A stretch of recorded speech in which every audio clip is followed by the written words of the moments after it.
The dawn came cold and unforgiving across the Wyoming Territory, but Owen Westfield was already 2 hours into his workday, muscles straining as he carried another pair of water buckets from the creek to the livestock troughs.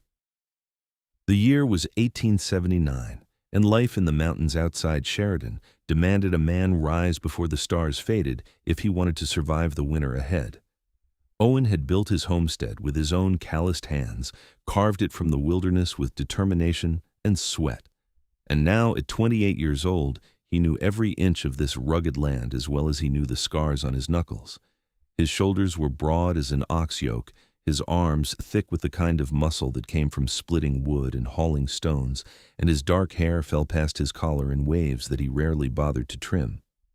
He lived alone up here in the high country, preferring the company of his horses and the few head of cattle he kept to the complications that came with people. But that morning, as he set down the buckets and wiped the sweat from his brow despite the chill, he heard something that made him go still. A voice, faint and desperate, carrying on the wind from somewhere down the mountain trail. Owen grabbed his rifle from where it leaned against the barn and moved quickly through the trees, his boots finding purchase on the rocky ground with the ease of long practice. The voice grew louder as he descended, and he could make out words now, a woman calling for help. He found her in a small clearing where the trail widened, standing beside a wagon with a broken wheel, her skirts dusty and her face streaked with tears of frustration. She was young, perhaps 22 or 23, with auburn hair that had come loose from its pins, and green eyes that flashed with equal parts fear and determination when she saw him emerge from the tree line. Her traveling dress was well made but rumpled, and she held a small pistol in her trembling hand, pointed vaguely in his direction. "Stay back," she said, but her voice wavered. "I am armed." Owen slowly lowered his rifle, holding up one hand in a gesture of peace. "I can see that, miss, but I am not here to harm you. I heard you calling and came to see if you needed assistance." His voice was deep and rough from disuse, as he had not spoken to another person in nearly 3 weeks. She studied him for a long moment, taking in his size and the wild look of him, but something in his eyes must have reassured her, because she slowly lowered the pistol. "My wheel broke about 2 miles back. I managed to get this far before it gave out completely. I have been here since yesterday afternoon." "Yesterday afternoon?" Owen frowned, moving closer to examine the wagon. The wheel had not just broken, it had shattered, probably hit a rock or a deep rut in the trail. "You spent the night out here alone?" "I had little choice in the matter." She lifted her chin, and he saw the pride there beneath the exhaustion. "I am Clara Oakes, and I am traveling to Sheridan to meet my uncle. He runs the mercantile there and has offered me employment and a place to stay." Owen nodded slowly, running a hand along the damaged wheel. "Owen Westfield. I have a homestead about 2 miles up the mountain. This wheel is beyond fixing here. We will need to take it to town, have the wheelwright look at it, but I can get your wagon up to my place, transfer your belongings to my buckboard, and take you into Sheridan by afternoon." Relief flooded Clara's face, though she tried to hide it. "I would be most grateful, Mr. Westfield. I confess I was beginning to fear I would be stranded here indefinitely." He set to work immediately, unhitching her exhausted horses and using rope and his own considerable strength to jury-rig a solution that would allow him to drag the wagon up the mountain trail. Clara watched in amazement as he accomplished tasks that would have required 3 ordinary men, his muscles flexing beneath his worn shirt as he pulled and lifted and secured. By the time they reached his homestead, the sky was beginning to lighten in the east, that particular shade of deep blue that came just before sunrise. "I need to finish my morning work," Owen said as he helped her down from the wagon. "There is coffee on the stove in the cabin. Help yourself, and there's bread in the cupboard. I will be done within the hour and we can head to town." Clara hesitated at the cabin door, watching as he strode toward the barn. She had never met anyone quite like Owen Westfield.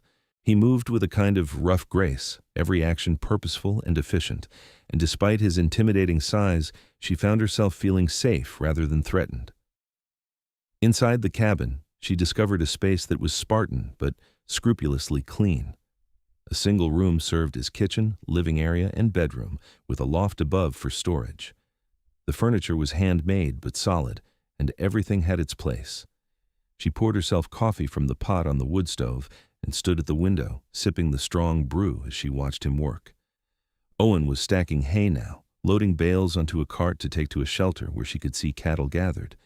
He moved with rhythmic efficiency, his body a machine of muscle and sinew, and Clara found herself unable to look away. There was something elemental about him, something that belonged to this wild country in a way she could never imagine belonging anywhere. She had grown up in Boston, lived her whole life in the city, and had only come west after her father's death left her without means or prospects. Her uncle's offer had seemed like a miracle, but now, watching Owen work in the growing light, she wondered what other surprises this new life might hold. When he finally came back to the cabin, the sun was just beginning to crest the eastern mountains, painting the sky in shades of gold and rose and crimson that took Clara's breath away. She stood on the porch, transfixed by the beauty of it, and did not hear Owen approach until he spoke beside her. Finest sight in the world," he said quietly. "Makes every early morning worth the trouble." She turned to look at him and found him watching her rather than the sunrise, and something in his gaze made her heart skip in her chest. "I have never seen anything like it," she admitted. "In Boston, the buildings block the view. I did not know the sky could look like this." Owen held her gaze for a moment longer, then cleared his throat and looked away. "We should get moving if we want to reach town by afternoon. Let me load your things into the buckboard." The journey down the mountain was slow and careful, the trail rough and narrow in places. Clara sat beside Owen on the buckboard seat, acutely aware of his presence, of the heat that seemed to radiate from his large frame, of the competent way he handled the horses. They spoke little at first, but gradually Clara found herself telling him about her life in Boston, about her father's illness and death, about the daunting prospect of starting over in a place she had never been. "Your uncle is Thomas Oakes?" Owen asked, and when she nodded he said, "Good man, fair in his dealings. You will be well looked after." "Do you come to town often?" Clara asked, then immediately felt foolish for the question. "Once a month, maybe, to sell what I can spare and buy what I cannot make myself." He glanced at her. "It is a solitary life up here. Not everyone finds it agreeable." "And you? Do you find it agreeable?" Owen was quiet for a long moment. "I came out here 5 years ago, after I had my fill of people and their complications, built the homestead with my own hands, learned to rely on myself alone. It has suited me well enough." There was a story there, Clara sensed, some hurt or disappointment that had driven him to the wilderness, but she did not press. They had only just met, after all, and she had no right to his secrets. Sheridan was a small but growing town, with a main street lined with wooden buildings and boardwalks, and the constant sound of hammers as new construction went up. Owen drove the buckboard directly to the Mercantile, where a man in his 50s came hurrying out at the sound of their arrival. "Clara!" Thomas Oakes was round and cheerful, with thinning hair and kind eyes behind wire-rimmed spectacles.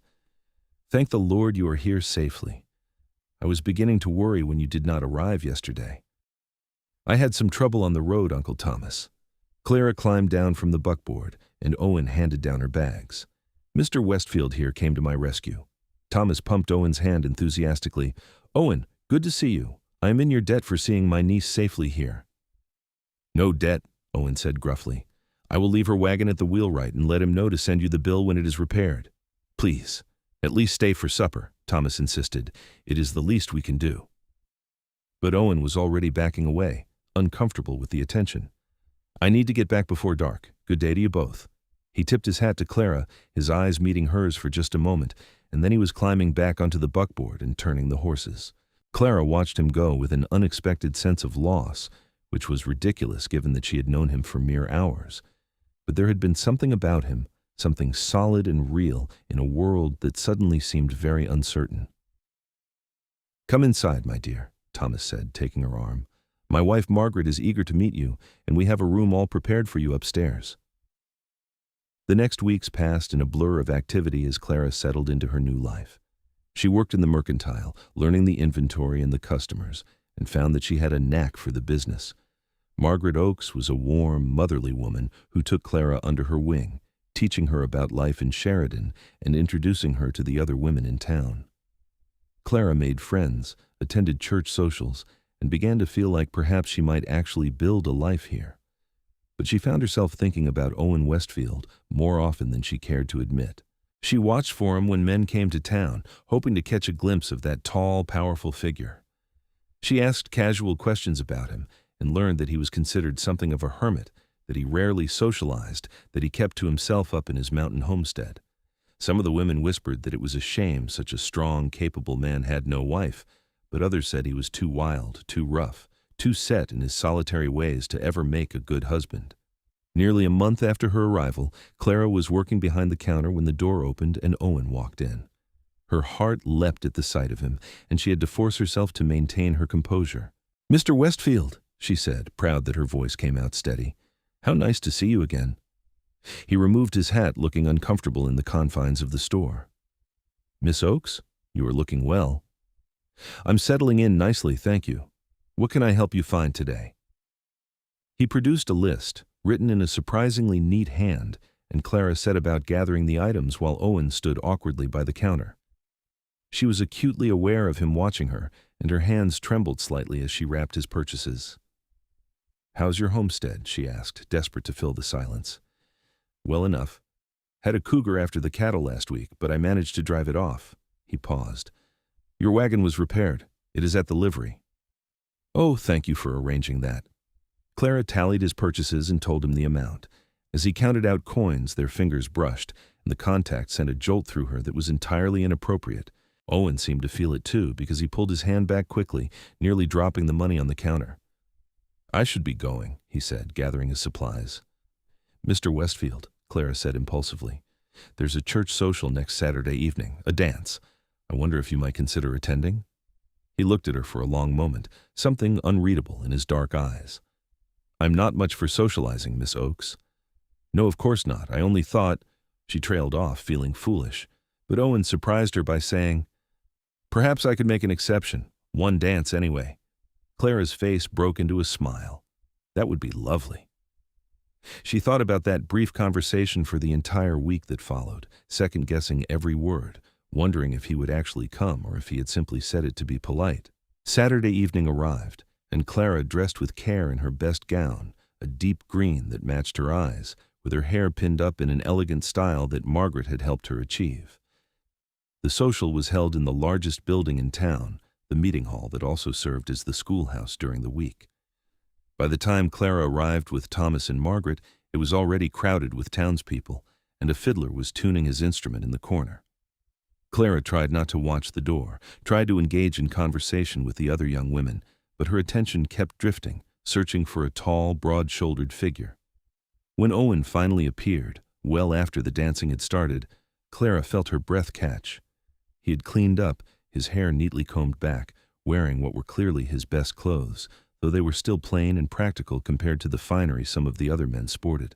But to Clara, he was the most impressive man in the room, his sheer presence making everyone else seem smaller, less substantial.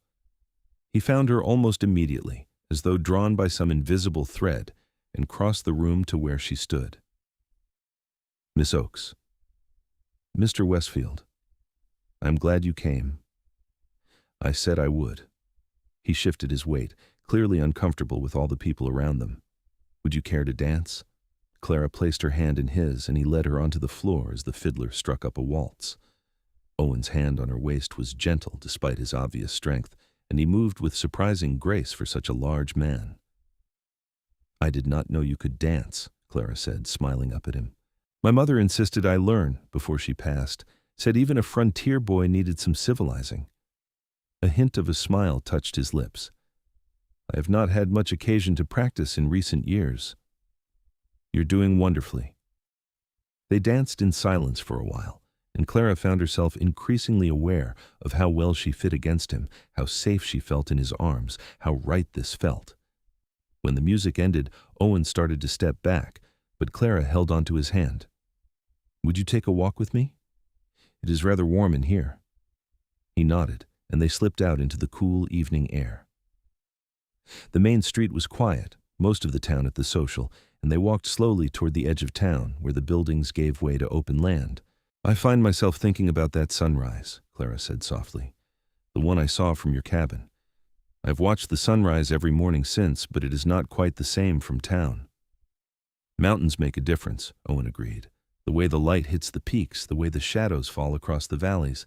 It is different every day, but always beautiful. Clara stopped walking and turned to face him. Mr. Westfield, I must confess something to you. I have found myself thinking about more than just the sunrise. I have thought about you a great deal this past month. Owen looked startled, almost alarmed. Miss Oakes, Please, let me finish. She gathered her courage. I know I am being forward and perhaps improper, but life is too short for pretense. You rescued me when I was stranded and afraid. You showed me kindness without expectation of anything in return. You showed me a glimpse of something I never knew existed, a kind of life I never imagined. And I find that I should very much like to know you better, if you would permit it. For a long moment, Owen said nothing, and Clara felt her heart sink. She had been too bold, too presumptuous, but then he reached out and gently touched her cheek, his calloused fingers rough but tender. You do not know what you are asking, he said, his voice rough with emotion. I am not an easy man, Clara. I live a hard life in a hard place. I have little to offer beyond my own 2 hands and a piece of land that demands everything I have to give. You deserve better than what I could provide. Should I not be the one to decide what I deserve? Clara said, covering his hand with her own. I am not asking for promises or commitments, Owen. I am only asking for a chance to see where this might lead. He studied her face in the moonlight, searching for something, and whatever he found there seemed to satisfy him, because he nodded slowly. Then I would be honored to call on you, if your uncle permits. Thomas Oakes gave his permission readily, pleased to see his niece forming connections in her new home, though Margaret privately expressed some concern about Owen's isolated lifestyle. But Clara was adamant, and so Owen began making the long journey down from his mountain homestead twice a week to court her properly. Those courtship days were among the happiest Clara had ever known. Owen would arrive in town in the afternoon, having completed his morning work, and they would walk together, talking for hours about everything and nothing. He told her about his childhood in Missouri, about coming west after both his parents died of fever, about the years he had spent drifting before finally deciding to build something permanent. She told him about her love of books, about her dreams of seeing the wild places of the world, about her fear that she would never find where she truly belonged. You belong wherever you decide to belong, Owen said one afternoon as they sat by the creek that ran past town. Belonging is not about place. It is about purpose. And what is your purpose? Clara asked. Owen was quiet for a moment, watching the water flow past. I used to think it was just survival, proving I could make it on my own without needing anyone. But lately, I have been thinking that maybe there is more to life than just surviving. Clara reached over and took his hand, lacing her fingers through his. I believe you are right. As the weeks turned into months, their relationship deepened. Owen began to show Clara his world, taking her up into the mountains on Sundays, teaching her to ride like a proper frontier woman, showing her the places he loved best. Clara discovered she had a natural aptitude for outdoor life, that she loved the challenge of it, the rawness of it. She learned to shoot, to track, to read the weather in the clouds, and with each new skill she saw approval and pride growing in Owen's eyes. But more than that, she saw love. He never said the words, but it was there in every glance, every touch, every moment of protective tenderness. And Clara knew her own heart had been thoroughly captured by this rough, gentle mountain man who had hauled water and stacked hay before dawn, who had shown her that sunrise was worth waking early to see. It was late November when Owen finally spoke what they both had been feeling for months. They were at his homestead, Clara having ridden up with him after church. The first real snow of the season was falling, soft and silent, and they sat together on his porch, wrapped in blankets, watching the world turn white. Ah, I love you, Clara Oakes, Owen said suddenly, his voice carrying clearly in the hushed landscape. I have loved you since the moment I saw you standing by that broken wagon, fierce and frightened and refusing to give up. I know I am not what you might have hoped for, not refined or educated or wealthy. But I can promise you this. I will work every day to give you the life you deserve. I will protect you and provide for you and cherish you until my last breath. And if you will have me, I will count myself the most fortunate man who ever lived." Clara turned to him, tears streaming down her face, and threw her arms around his neck. "Yes," she said, her voice breaking. "Yes, Owen, I will have you. I love you too with all my heart. I do not want refined or educated or wealthy. I want you exactly as you are. I want this life, this wild, beautiful, challenging life with you." Owen kissed her then, deeply and thoroughly, and Clara felt something settle into place inside her. Like a piece of herself she had not known was missing had finally been found. When they finally drew apart, both breathing hard, Owen rested his forehead against hers. "We should get you back to town before the snow gets worse," he said reluctantly.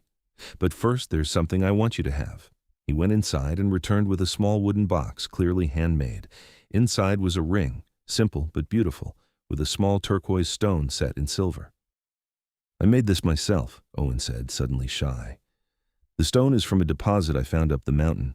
It reminded me of the sky at dawn, that particular shade of blue just before the sun rises. It made me think of you." Clara slipped the ring onto her finger, marveling at how perfectly it fit. "It is the most beautiful thing I have ever seen." They were married 3 weeks later, on a cold December day with snow falling softly outside the small church in Sheridan. Clara wore a dress that Margaret had helped her make, simple but elegant, and Owen wore his Sunday best, his hair neatly trimmed for the occasion. Thomas Oakes walked Clara down the aisle, and when he placed her hand in Owen's, she saw tears in his eyes. The ceremony was brief, attended by most of the town, and afterward there was a celebration at the meeting hall with food and music and dancing. But Clara found herself impatient for it all to be over, eager to begin her new life with Owen. Finally, as evening fell, they said their goodbyes and climbed into the buckboard for the journey up to the mountain homestead. "Are you nervous?" Owen asked as they rode through the snowy darkness. "No," Clara said honestly. "I am excited. I am ready to start our life together." The homestead looked magical in the moonlight, the cabin windows glowing warm with lamplight that Owen had left burning before they left that morning. He carried her over the threshold, and Clara laughed at the traditional gesture from such an untraditional man. "Welcome home, Mrs. Westfield," Owen said, setting her down gently. "Home," Clara repeated, looking around at the cabin that would now be hers as well as his. "Yes, I believe it is." That night, they consummated their marriage with a tenderness and passion that left Clara breathless and amazed. Owen was gentle despite his great strength, patient and attentive to her needs, and Clara discovered that physical love could be as beautiful and meaningful as any other kind. Afterward, they lay tangled together in Owen's bed, now their bed, and talked quietly about their plans for the future. "I want to expand the herd in the spring," Owen said, running his fingers through her hair, "and maybe add on to the cabin. Make a proper bedroom and a larger kitchen. I want you to have everything you need to be comfortable here." "I'm already comfortable," Clara assured him, "but I would not mind a bigger kitchen. I plan to learn to cook properly, all the things that frontier wives are supposed to know how to make." "You do not need to change anything about yourself," Owen said seriously. "I fell in love with you exactly as you are. I know, but I want to learn these things for myself as much as for you. I want to be a true partner to you in building this life." Owen pulled her closer, kissing the top of her head. "Then we will learn together. I'm still figuring out how to be a husband." "You're doing wonderfully so far," Clara said, smiling against his chest. The winter that followed was challenging but joyful. Clara learned quickly that life on a mountain homestead in Wyoming Territory was demanding in ways she had never imagined. The cold was intense, the work was constant, and the isolation was sometimes overwhelming. But she also discovered reserves of strength and determination she had not known she possessed. She learned to cook on the wood stove, mastering bread and stews and the 1,000 other things that went into feeding 2 hard-working people. She learned to preserve food, to mend clothes, to keep the cabin clean and warm despite the elements constantly trying to creep inside. And every morning, she rose before dawn with Owen, helping him haul water and feed the animals, and then standing together on the porch to watch the sunrise paint the mountains in glorious color. "Still worth waking up early?" Owen would ask, and Clara would smile and kiss him and say yes every single time. But it was not just the work that made those early days of marriage meaningful. It was the small moments of connection, the way Owen would stop what he was doing just to pull her into his arms, the way he would read to her in the evenings by firelight, his deep voice stumbling over the unfamiliar words but persisting because he knew she loved stories. It was the way he looked at her, as though she were the most precious thing in his world, more valuable than gold or land or anything else he might possess. Spring came late to the high country, but when it finally arrived, it brought an explosion of life and color that took Clara's breath away. The meadows filled with wildflowers, the aspen trees leafed out in brilliant green, and the wildlife emerged from winter dens with new offspring in tow. Owen made good on his promise to expand the herd, purchasing additional cattle and horses that would require building new corrals and shelters.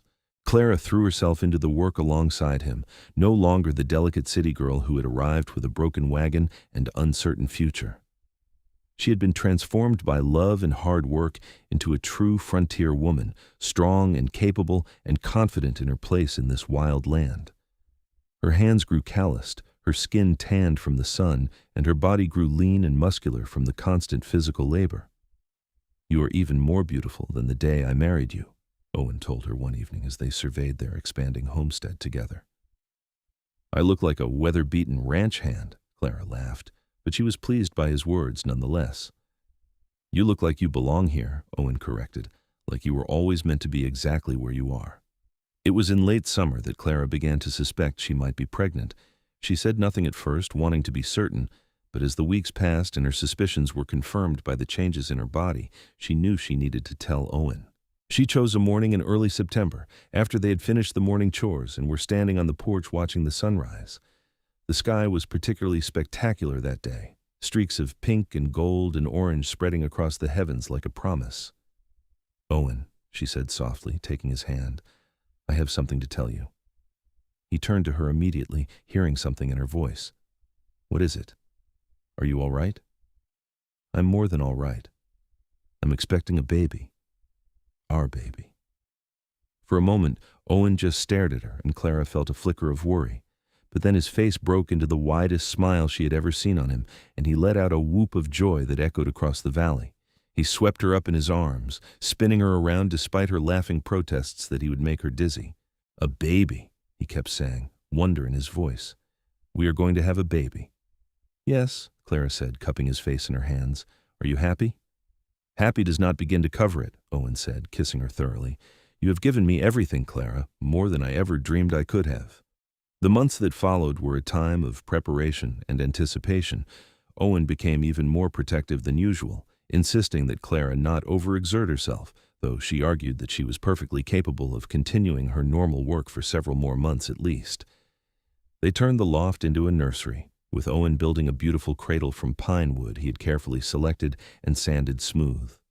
Clara sewed tiny clothes and blankets, marveling at how small everything was.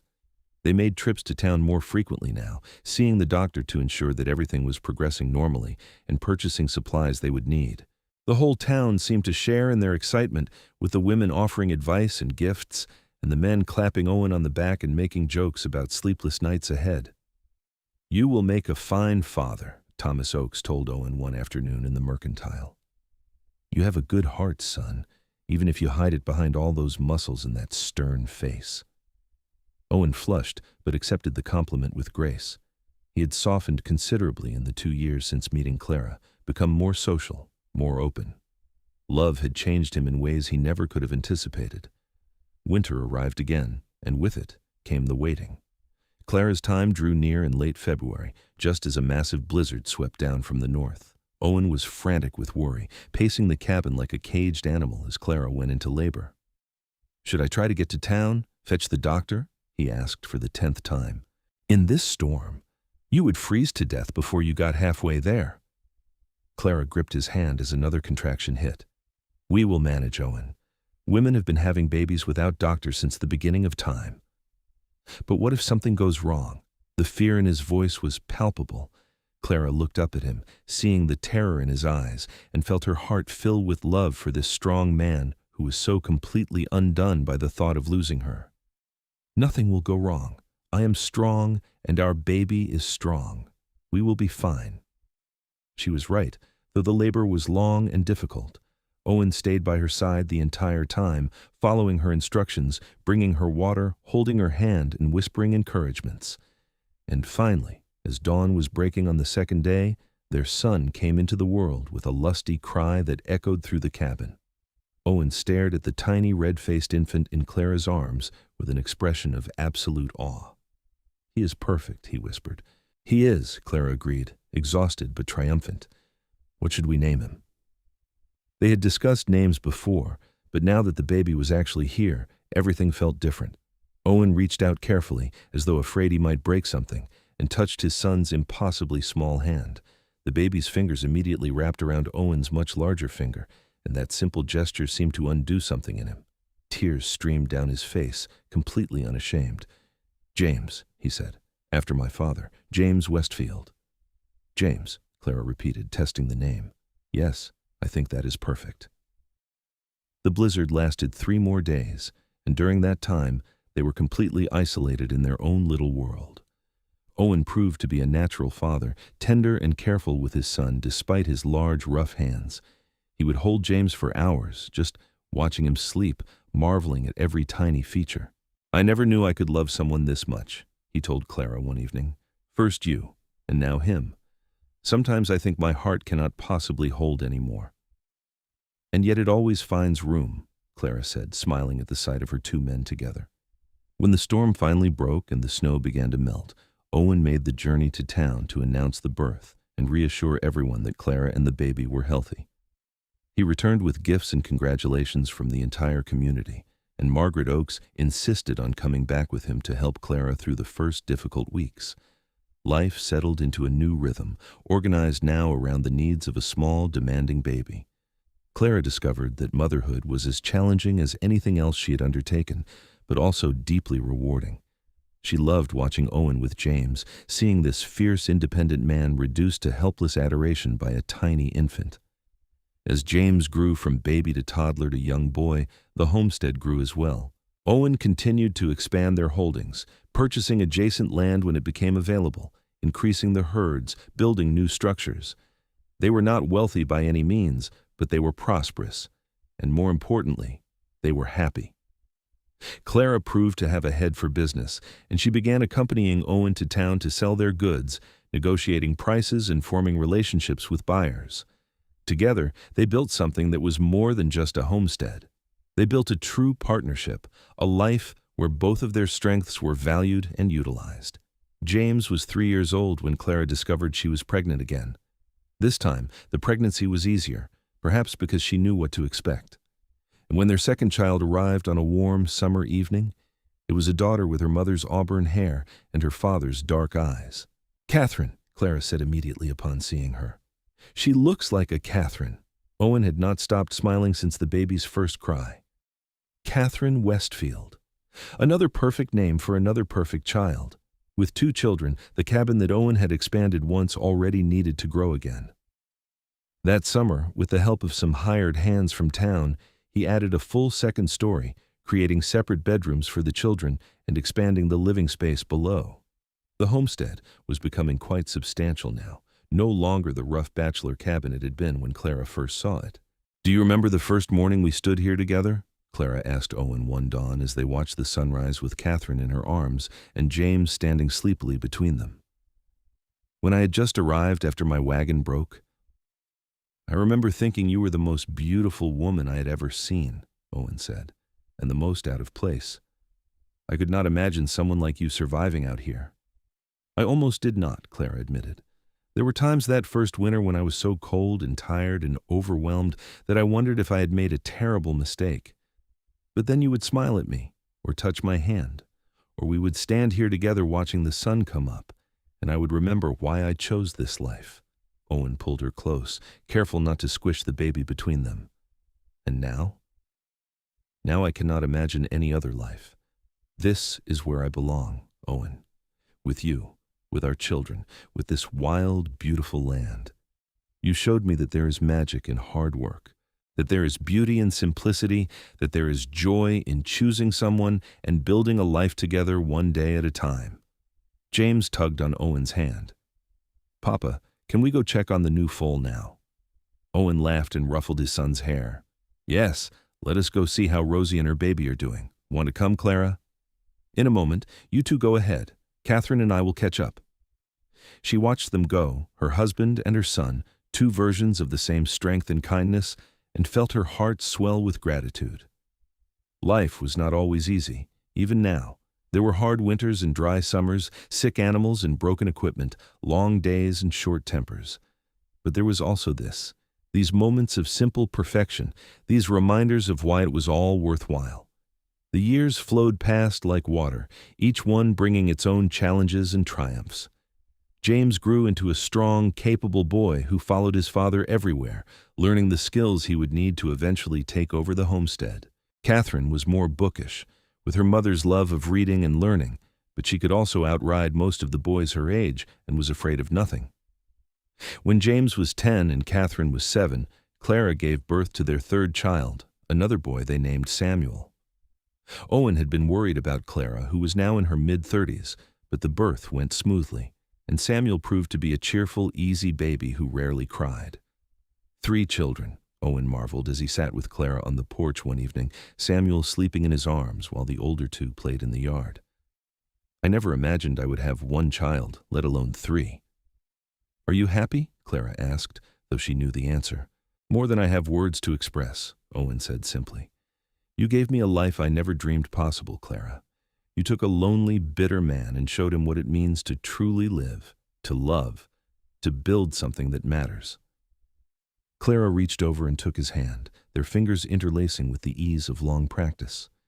We built it together. That is what marriage is it not? 2 people choosing each other every day, working together, supporting each other through whatever comes. Then I would choose you every day for the rest of my life, Owen said seriously. In every lifetime, in every world, I would choose you. As their children grew older, Clara began teaching them at home, using books that she ordered from catalogs and occasionally purchased during trips to larger towns. She was determined that they would have the education she had been fortunate enough to receive, even if they were living in the wilderness. Owen supported her fully in this, though he also made sure all 3 children knew how to work the land, care for animals, and survive in the mountains. Balance, he told them often. Knowledge in books is important, but so is knowledge of the world around you. You need both to truly thrive. James, at 15, was already as tall as his father and nearly as broad through the shoulders.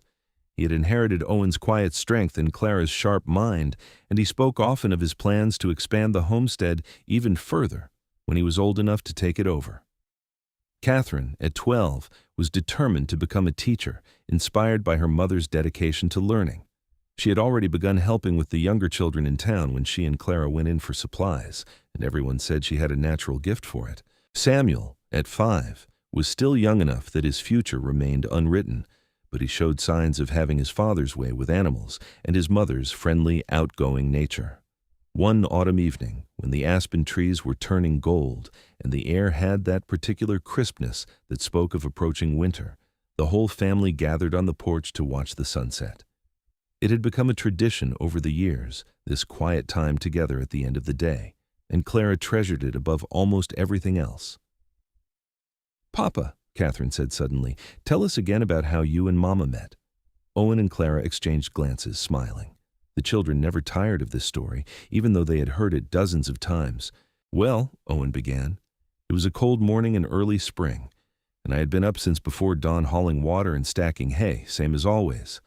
I heard a voice calling for help, and when I went to investigate, I found the most stubborn, beautiful woman I had ever seen, standing next to a broken wagon and pointing a pistol at me." "I was not stubborn. I was frightened," Clara interjected, as she always did. "You were both," Owen countered, grinning.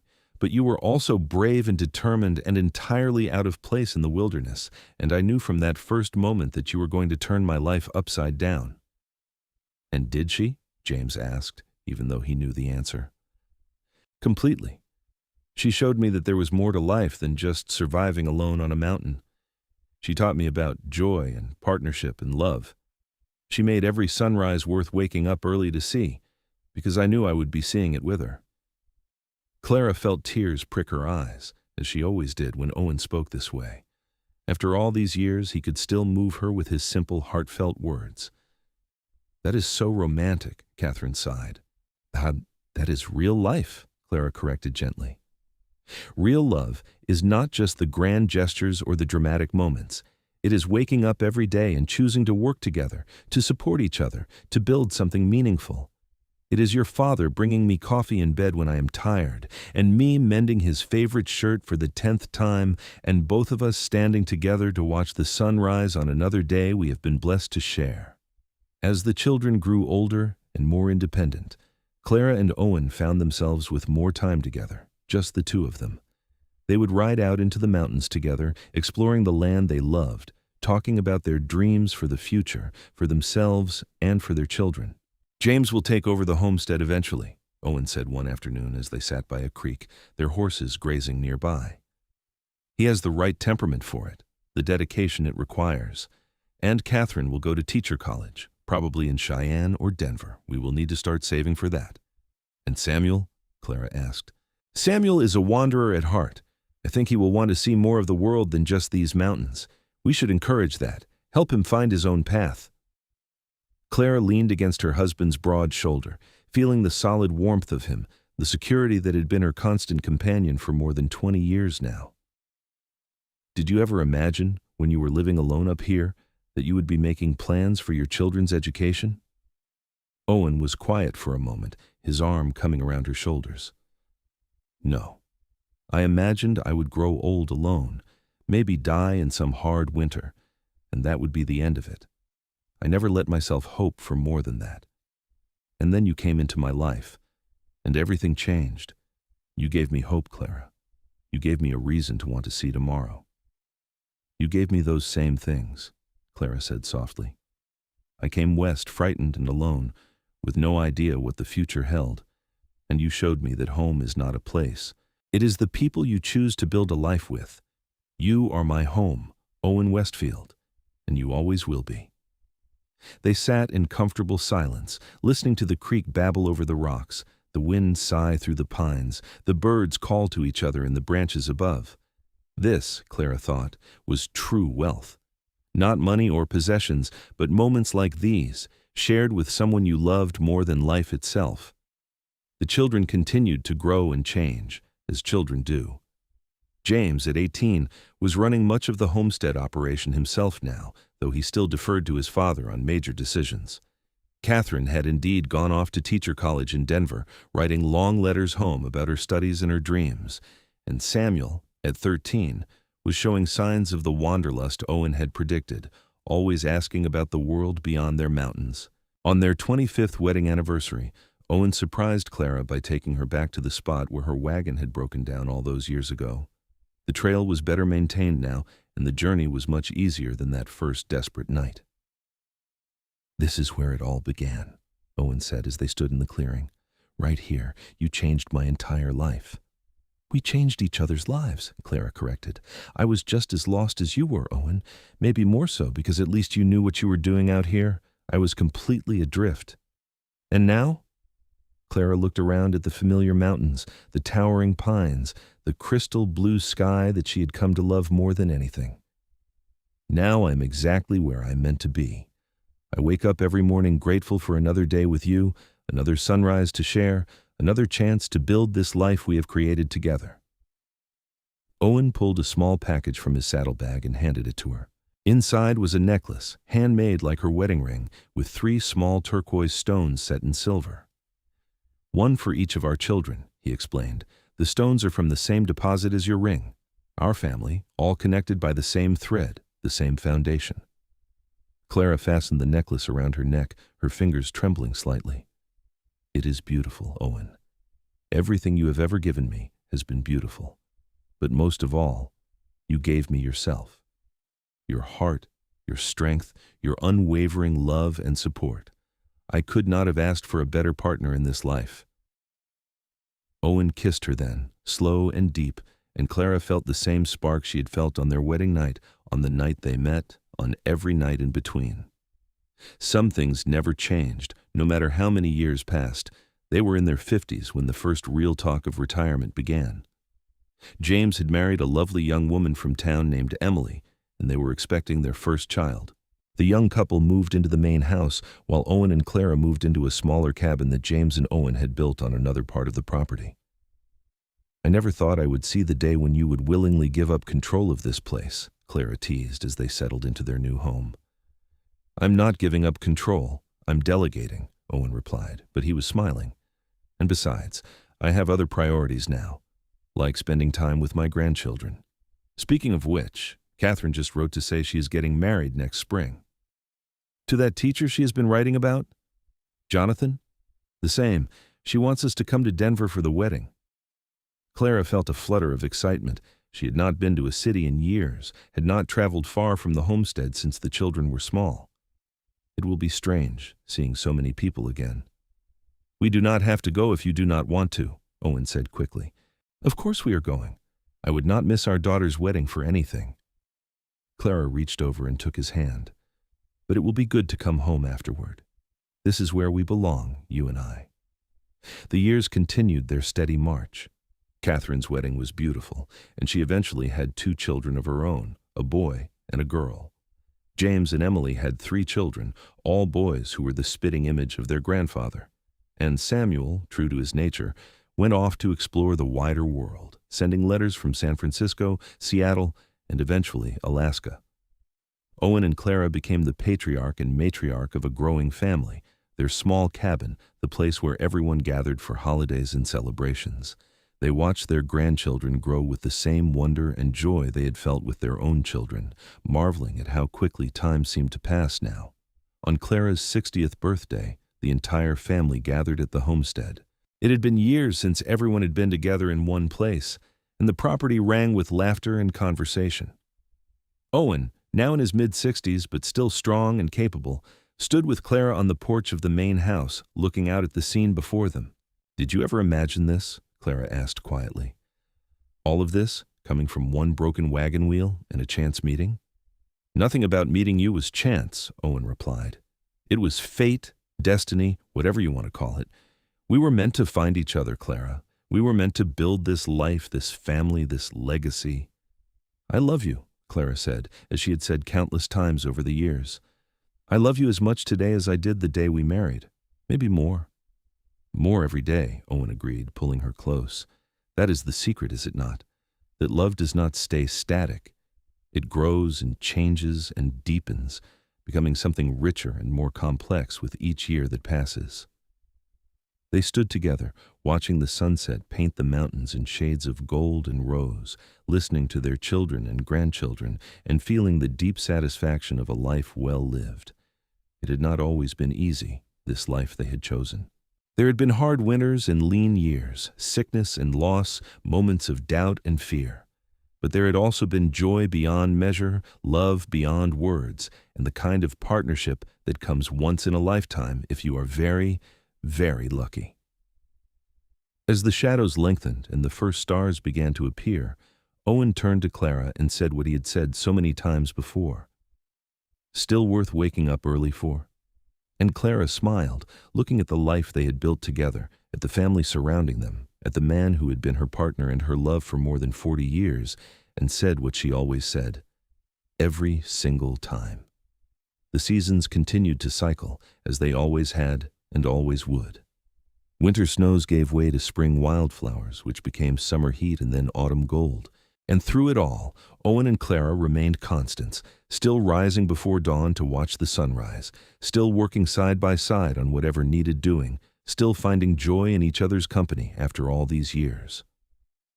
They were both in their 70s when Owen's health began to decline. It was nothing dramatic, just the slow wearing down that comes with age and a lifetime of hard physical labor. His back troubled him, his joints ached, and he moved more slowly than he once had. But his mind remained sharp, and his love for Clara never wavered. "I am sorry," he told her one morning as she helped him out of bed. "I hate being weak like this." "You are not weak," Clara said firmly. "You are a man who has worked harder than 10 ordinary men for his entire life. Your body has earned the right to slow down." "But I cannot do what needs doing anymore. Cannot protect you the way I should." Clara cupped his weathered face in her equally weathered hands. "Owen Westfield, you have been protecting me and providing for me for 50 years. You have given me a life beyond my wildest dreams, children and grandchildren who love us, and a home that will stand long after we are gone. You have nothing to apologize for." He kissed her palm, his eyes suspiciously bright. "How did I get so lucky? To find you, to keep you, to have all these years together?" "We both got lucky," Clara said softly. "Now come on, let us get you outside. You know how you hate to miss the sunrise." They sat together on the porch as the sky lightened, wrapped in blankets against the morning chill. Owen's hand sought Clara's, their fingers interlacing with the unconscious ease of decades of practice. Neither of them spoke, because no words were needed. They had said everything that needed saying over the years, and now it was enough to simply be together, watching the mountains catch fire with the dawn light. James came by later that morning with two of his grandsons, boys of 8 and 10 who looked at Owen with awe and adoration. "Thought you might like some company today, Pa," James said, "and these two have been pestering me to hear more of your stories." Owen's face lit up, and Clara felt her heart squeeze with love for this man who had been so solitary when she met him, and who now thrived on being surrounded by family. "Well then, let us tell them about the time your mother shot that cougar that was after the chickens." "I thought you shot the cougar," the older boy said, confused. "That is what I let everyone believe," Owen said with a wink at Clara. "But the truth is, your grandmother is a better shot than I ever was. I just happened to be there to take the credit." Clara laughed, remembering that terrifying night when she had heard the chickens raising a ruckus and had grabbed the rifle without thinking. It was a team effort, as most things in our marriage have been. As the boys settled in to listen to stories of the old days, Clara watched Owen's animated face and thought about how far they had come from that first meeting. He was no longer the young, angry man who had fled to the mountains to escape his pain, and she was no longer the frightened city girl who had been stranded on a mountain trail. They had both been transformed by their love for each other, refined and strengthened and made whole. Owen lived another 3 years, 3 precious years of quiet days and peaceful nights, of laughter with grandchildren and great-grandchildren who were beginning to arrive.